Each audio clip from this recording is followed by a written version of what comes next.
چنانچہ فاروق اعظم رضی اللہ تعالیٰ عنہ پیدل چل رہے ہیں، ادھر یہودی اپنی تورات کے ورقے پلٹ رہے ہیں.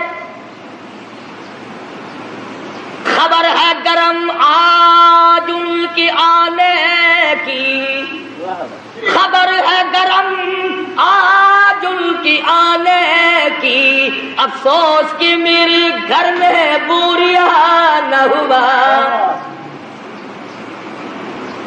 فاروق اعظم کا انتظار ہے، خلیفۃ الرسول کا انتظار ہے، نبی کے سسر کا انتظار ہے. ورقے پلٹ رہے ہیں، نشانیاں دیکھ رہے ہیں. تورات میں موجود ہے بیت المقدس کو فتح کرنے والا نیچے نیچے آئے گا، اس کا غلام سواری پہ سوار ہوگا.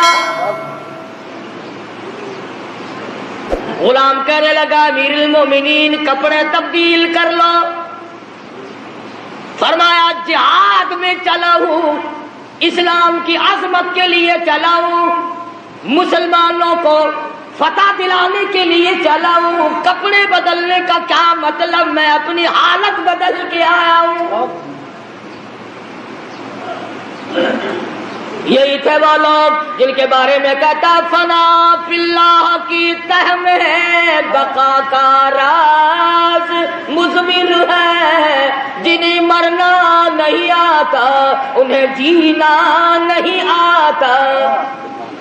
فاروق اعظم رضی اللہ تعالیٰ عنہ پیدل پیدل آ رہے ہیں، ہاتھ میں ڈاچی کی مہار پکڑی ہوئی ہے، غلام اوپر سوار ہے. تمام لوگ کوٹھوں پہ چڑھ کر دیکھ رہے ہیں. بیت المقدس کے یہودی، بڑے بڑے ان کے پادری، بڑے بڑے ان کے مولوی تورات لیے کھڑے ہیں، لباس کا نقشہ دیکھ رہے ہیں. سب سے بڑا یہودیوں کا مولوی آگے بڑھتا ہے، فاروق اعظم کے لباس کے پیوند گنتا ہے. 12 پیوند لگے ہوئے تھے. آگے بڑھ کر سلام کرتا ہے اور پوچھتا ہے کہ آپ مدینے سے تشریف لائے؟ فرمایا ہاں میں حاضر ہوا ہوں. پوچھا آپ کا نام؟ فرمایا مجھے عمر ابن خطاب کہتے ہیں. اور یہ ڈاچی پہ اونٹنی پہ سوار کون ہے؟ فرمایا یہ میرا غلام ہے. کہ غلام کو سوار کر کے کیوں لائے؟ فرمایا کہ منزل بمنزل نمبر وار سواری کرتے آئے ہیں. تو یہودیوں کا مولوی کہنے لگا کم سے کم ہمارے پاس پہنچتے پہنچتے تو آپ کو سوار ہو جانا چاہیے تھا. یہ لوگ کیا کہیں گے، یہ مخلوق کیا کہے گی، یہ غیر مسلم کیا کہیں گے، مسلمانوں کا یہ بادشاہ. فرمایا میں کسی کے کہنے کی وجہ سے اپنے انصاف کو نہیں بدل سکتا. یہودیوں کا مولوی آگے بڑھا اور کہنے لگا امیر المومنین یہ چابیاں لو بیت المقدس کی، ہم غلامی کے لیے تیار ہیں. ہم نے فیصلہ کر رکھا تھا جب تک فاروق نہ آئے بیت المقدس نہیں دیں گے.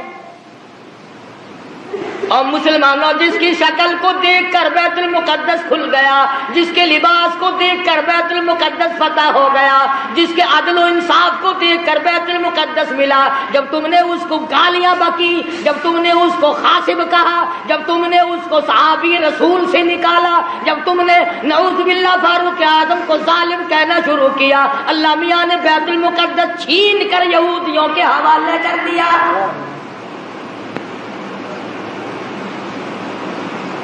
آج بھی اگر صحابہ کرام کی غلامی کی جائے تو بیت المقدس 1 ہفتے میں لیا جا سکتا ہے، ورنہ بیت المقدس تو بیت المقدس خیر نہیں. سمرقند بخارے کی مسجدوں کو جا کے دیکھو، بنے ہوئے ناچ گھر بنے ہوئے. جب لوگ چیز کو اصلیت پر نہیں رہنے دیتے، خدا پھر بدل دیا کرتا ہے نظام. ہم یوں نہیں کہتے کہ تم نے ہڑتال کر کے غلطی کی، ٹھیک ہے ناراضگی کا اظہار کرنا چاہیے، مگر یہودیوں کی بوتلیں پیے بغیر تو تم زندہ نہیں رہتے. رات دن یہودیوں کا مال تمہارے ملکوں میں کھپتا ہے. اور میں آگے بڑھ کر کے کہوں یہودیوں کے بڑے بڑے ایجنٹ تمہارے ملک میں پھرتے ہیں. بیت المقدس سے تو ویسے تمہیں نکال دیا گیا، اب بیت اللہ اور حرم نبوی روضے رسول اللہ سے نفرت دلانے کے لیے کتنے یہودیوں کے ایجنٹ پھرتے ہیں، یہ جو کہتے ہیں کعبے میں بیت اللہ میں امام کے پیچھے نماز نہیں ہوتی، روضے رسول اللہ صلی اللہ علیہ وسلم کی مسجد میں امام کے پیچھے نماز نہیں ہوتی، خدا کی قسم یہ یہودیوں کے ایجنٹ ہے۔ یہ چاہتے ہیں کہ مسلمانوں کا اکرام توڑا جائے، مسلمانوں کے دلوں میں خانہ کعبہ کی عزت نہ رہے، روضہ رسول اللہ کی عظمت نہ رہے۔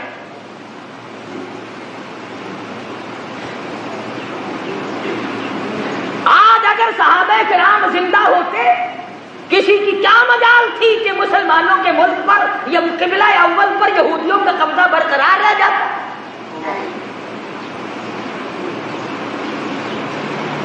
تم جہاد کرو گے، سرخی پاؤڈر ملے پھرتے ہو، رات دن چھوکری بننے کے فکر میں لگے ہوئے ہو، تم جہاد کرو گے؟ وہ تو صحابہ کرام کو اللہ پاک نے شرف بخشا تھا، نگاہ نبوت نے ان کو اتنا رنگ دیا تھا، وہ پہاڑ کو پہاڑ نہیں سمجھتے تھے، دریا کو دریا نہیں سمجھتے تھے، سمندر کو سمندر نہیں سمجھتے تھے۔ کتنی بڑی مصیبت آئی ان پر، انہوں نے کبھی گلہ نہ کیا، کبھی شکوہ نہ کیا، کبھی برائی نہ کی، کبھی پچھتائے نہیں، ہائے ہم مصیبتوں کے شکار ہو گئے ورنہ ہم یوں تھے۔ اور قرآن کریم خود کہتا ہے اِذْ جَاءُوكُم مِّن فَوْقِكُمْ وَمِنْ أَسْفَلَ مِنْكُمْ وَإِذْ زَاغَتِ الْأَبْصَارُ۔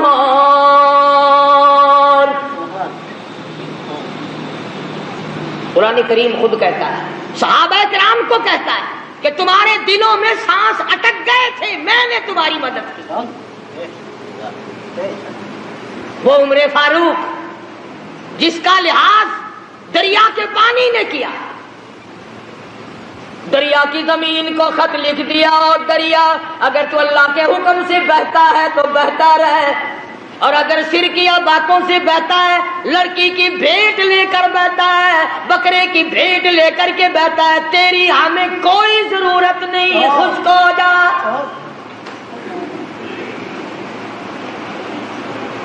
تو شرک کر کے بیٹے مانگتا ہے، تو شرک کر کے کھیتی مانگتا ہے، شرک کر کے مقدمے میں جیتنا چاہتا ہے۔ فاروق اعظم فرماتے ہیں اگر تو بکرے کی بھیٹ لے کر پانی چلاتا ہے، اگر تو لڑکی کی بھیٹ لے کر رواں دواں ہوتا ہے، خبردار تیری کوئی ضرورت نہیں۔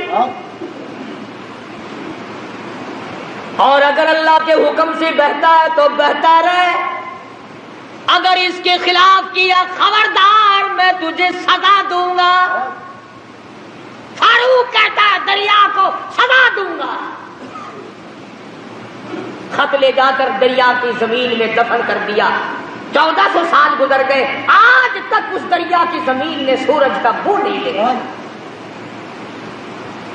کتنا بڑا اکرام ہے سیدنا فاروق اعظم رضی اللہ تعالیٰ عنہ۔ لوگ آئے، آتش فشاں پہاڑ سے لاوا نکلا، آگ نکل رہی ہے، بستیوں کو جلاتی جلاتی چل رہی ہے۔ فرمایا مجھے تو فرصت نہیں، یہ میری چادر لے جاؤ، آگ کے سامنے جا کر کے کر دو اور کہو یہ فاروق اعظم کی چادر ہے۔ لوگوں نے چلا کر کے آگ کے سامنے چادر کر دی اور چلا کے کہا خبردار یہ فاروق اعظم کی چادر ہے، تاریخ شاہد ہے۔ آگ لوٹ کر پہاڑ میں چلی گئی۔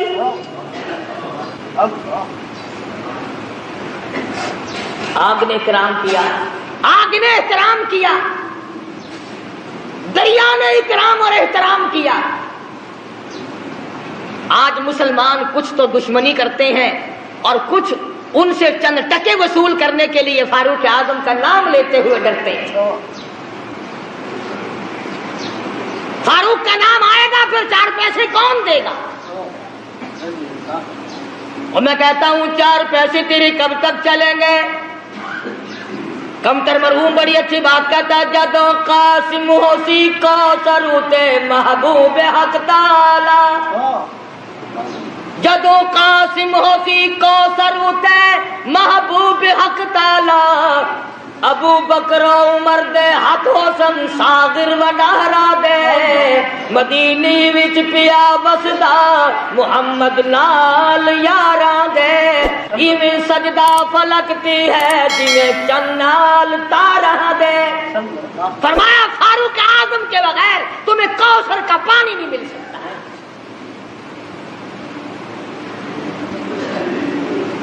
سیدنا فاروق اعظم رضی اللہ تعالیٰ عنہ زمین پہ کھڑے, زمین میں زلزلہ آیا, زمین پہ کوڑا مارا, اس پت ٹھہر جا, تجھ پہ فاروق موجود ہے, تجھے ہلنے کی اجازت نہیں.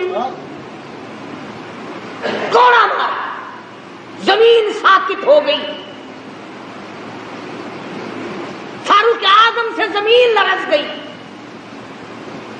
300 میل پر ایک سریا, ایک فوج کا دستہ جنگ میں مصروف ہے, جہاد میں مصروف ہے, کفار گھیرا ڈال رہے ہیں. فاروق اعظم جمعے کا خطبہ پڑھ رہے ہیں. اللہ تعالیٰ نے بتلا دیا, یہاں 300 میل پہ کھڑے ہو کر فرمایا خبردار پیچھے سے کافر آ گئے, سنبھل جاؤ. یوں لکھا ہے کہ لوگوں نے آواز ایسی سنی جیسے ہمارے سر پہ بول رہے ہیں. ہوا نے غلامی کی, جس کی غلامی ہوا کرے, جس کی غلامی زمین کرے, جس کی غلامی آگ کرے, جس کی غلامی دریا کا پانی کرے. آؤ آج تم بھی غلامی کرو, پھر میں دیکھوں بیت المقدس یہودی کیسے رکھتے ہیں. تمہیں کیا معلوم ہے بیت المقدس کی بے ادبی آج نہیں ہوئی. سیدنا یوسف علیہ السلام کی قبر وہاں موجود ہے, ایوب علیہ السلام کی قبر وہاں موجود ہے, موسیٰ علیہ السلام کی قبر وہاں موجود, زکریا علیہ السلام کی قبر وہاں موجود, کم و بیش 500 انبیاء کرام کی قبریں موجود. ہاں تم آج یہاں پتے لیے پھرتے ہو, قبروں پہ کنجریاں نچانے والوں,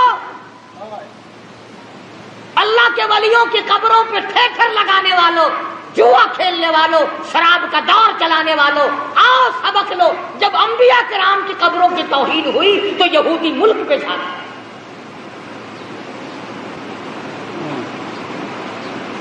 آج انبیاء علیہ السلام کی قبروں کے اوپر یہودیوں کے ٹینک پھر رہے ہیں. بے ادب ہو گئی قوم, نہ صحابہ کا ادب, نہ انبیاء کرام کا ادب, نہ اللہ والوں کا ادب, نہ علماء کا ادب, نہ قرآن کا ادب. ساری چیزوں سے بے بہرے ہو گئے. وہ تو صحابہ کرام تھے, حضور اکرم صلی اللہ تعالی علیہ وسلم کی ایک ایک ناخون, ایک ایک بال, ایک ایک قطرے پانی کی قدر کی. اللہ اکبر. آپ صلی اللہ علیہ وسلم نے سینگیاں لگوائی, سینگیوں میں خون نکلا, ایک برتن میں جمع کر کے ایک صحابی کو دے دیا. فرمایا کسی ایسی جگہ پھینک کے آؤ جہاں کسی کا پیر نہ ہو, بے ادبی نہ ہو, نبوت کا خون ہے, امام الانبیاء کا لہو ہے. صحابی گیا اور جلدی سے واپس آ گیا. آپ صلی اللہ علیہ وسلم نے فرمایا ڈال آئے کہ جی ہاں, جلدی آ گیا کہ ایسی جگہ تو نہیں ڈال کے آیا جہاں کسی کا پیر آئے. عرض کرنے لگا میرے آقا ایسی جگہ ڈال کے آیا ہوں کسی کا پیر تو کیا نظر بھی نہ پڑے گی. میں تو ایسی جگہ ڈال کے آیا ہوں کسی کا پیر تو کیا نظر بھی کسی کی نہیں پڑے گی. فرمایا ایسا کہاں ڈال دیا. عرض کرنے لگا میرے آقا میں نے تو پی لیا, کالی کملی والے کا لہو زمین پہ پھینکوں. فرمایا جا 7 پشتوں پہ دوزخ حرام ہو گئی.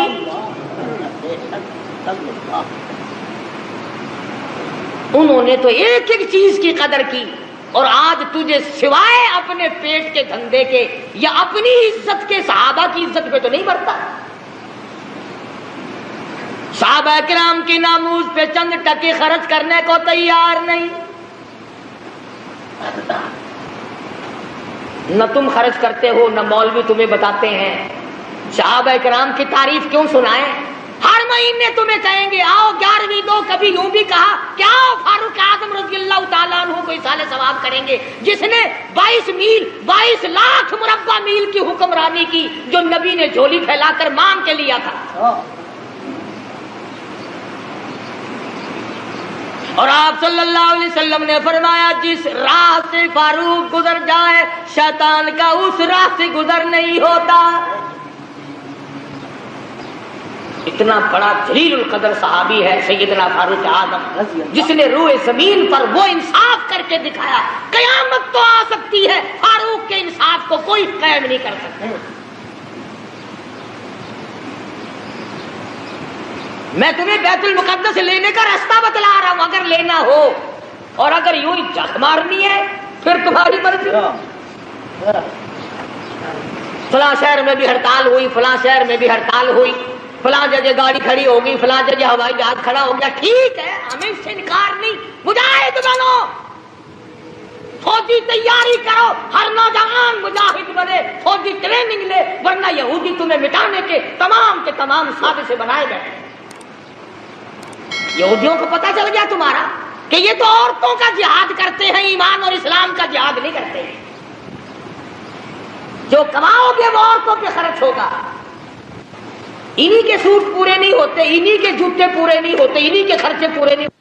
پوچھتا ہو لوگوں بتاؤ پورے سال کی کمائی کا حساب بتاؤ، کتنا تو نے اپنے اوپر خرچ کیا، کتنا تم نے اپنی بیوی بچوں پہ خرچ کیا، کتنا تم نے مقدمہ بازی پہ خرچ کیا، کتنا تم نے اپنے گھر پہ خرچ کیا۔ اور اللہ کا محبوب محمد عربی صلی اللہ علیہ وسلم تم سے پوچھتا ہوں میرا کلمہ پڑھنے والوں، آؤ مجھ پر میرے صحابہ پہ تیرا کتنا خرچ ہوا، کیا خرچ ہوا ہے تمہارا میدان میں آ کر کے بتلا۔ آپ صلی اللہ علیہ وسلم نے تو ایسی جماعت تیار کی تھی کہ معذور بھی پیچھے نہ رہے، محتاج بھی پیچھے نہیں رہتے تھے۔ اور پہلے بھی میں نے کئی مرتبہ عرض کیا کہ مغرب کی نماز کے بعد حضور اکرم صلی اللہ علیہ وسلم نے فرمایا کہ مدینے کی فلانی یہودیہ عورت شاعرہ ہے، شعر کرتی ہے، میری توہین کرتی ہے، آج میرا دل دکھا ہے، کون ہے جو اس کو قتل کرے؟ اور یہ فرما دیا جو اس کو قتل کرے گا میں محمد الرسول اللہ صلی اللہ علیہ وسلم جنت کا وعدہ کرتا ہوں۔ مسجد نبی میں آپ صلی اللہ علیہ وسلم نے یہ فرمایا، ہر صحابی نے یہ اعلان سنا، بلا سرکار کی زبان سے اعلان سنے، مدینہ منورہ ہو، صحابہ کرام کی جماعت ہو، اور آپ نے دکھے دل سے فرمایا مجھے صدمہ پہنچا، فلانی عورت میرے خلاف شعر کہتی ہے، میری توہین کرتی ہے، مجھے تکلیف ہوئی، کون ہے جو اس کو قتل کرے؟ میں جنت کا وعدہ کرتا ہوں۔ جتنے صحابہ کرام تھے تمام کے تمام نے ارادہ کر لیا، میں کروں گا، وہ کہتا ہے میں قتل کروں گا، وہ کہتا ہے میں قتل کروں گا۔ مدنی کریم صلی اللہ تعالی علیہ وسلم کا دیوانہ پروانہ محتاج لاچار مجبور نابینا صحابی عبداللہ بن ام مکتوم مسجد کے کونے میں ایک طرف جا کے سر سجدے میں رکھ کر رونے لگا، الہی اور میرے پروردگار کسی حملے میں جانے کے قابل میں نہیں، حملہ میں نہیں کر سکتا، حملہ میں نہیں روک سکتا، تیرے محبوب نے جنت کا وعدہ فرمایا، میں تیری منت کرتا ہوں میرے پروردگار تو بے نیاز ہے، اس عورت کا قتل تو میرے نصیب کر دے۔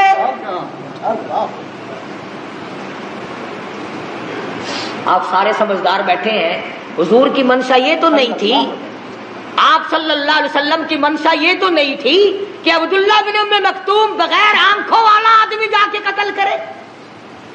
آپ نے تو مدینے کے جوانوں کے لیے اعلان کیا تھا، بہادروں کے لیے اعلان کیا تھا، مجاہدوں کے لیے اعلان کیا تھا، آپ نے تو مدینے کے جو جرأت مند شجاع جوان تھے ان کے لیے اعلان کیا تھا۔ اور جب جنت کا نام سنا عبداللہ بن ام مکتوم نے رو رو کر آنسو بہا دیے، یا اللہ تیری کریمی کا صدقہ مانگتا ہوں مجھے عطا کر دے۔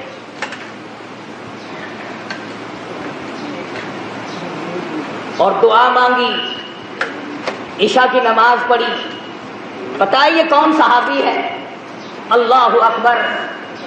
پھٹے ہوئے کپڑے تھے اس کے، پرانے کپڑے تھے، اور آپ کی خدمت میں آیا مسئلہ پوچھنے، آپ کی خدمت میں آیا دین کا مسئلہ پوچھنے. آپ کے پاس بیٹھا تھا ابو جہل، آپ کے پاس بیٹھے تھے بڑے بڑے کفار کے سردار. توجہ کرنا، آپ کے دل میں یہ بات آ گئی کہ یہ نابینا آ گیا، محتاج پرانے کپڑوں والا، یہ بڑے بڑے امیر اب اٹھ کے چلے جائیں گے. اچھی بھلی تبلیغ سن رہے تھے، میری ان کی بات چیت ہو رہی تھی، شاید یہ ایمان لے آتے. اب اس میلے کپڑوں والوں کو دیکھ کر یہ اٹھ جائیں گے. نبی کے دل میں بات آئی اتنی سی، یہ میلے کپڑوں والا، پھٹے پرانے کپڑوں والا، یہ محتاج نابینا اس وقت کیوں آ گیا؟ فوراً جبریل آیا، قرآن لے آیا. عبس وتولی ان جاءہ الاعمی. اور میرے محبوب، کیا میرے ایک نابینے کو دیکھ کر آپ نے تیوری چڑھائی، منہ پھیر لیا؟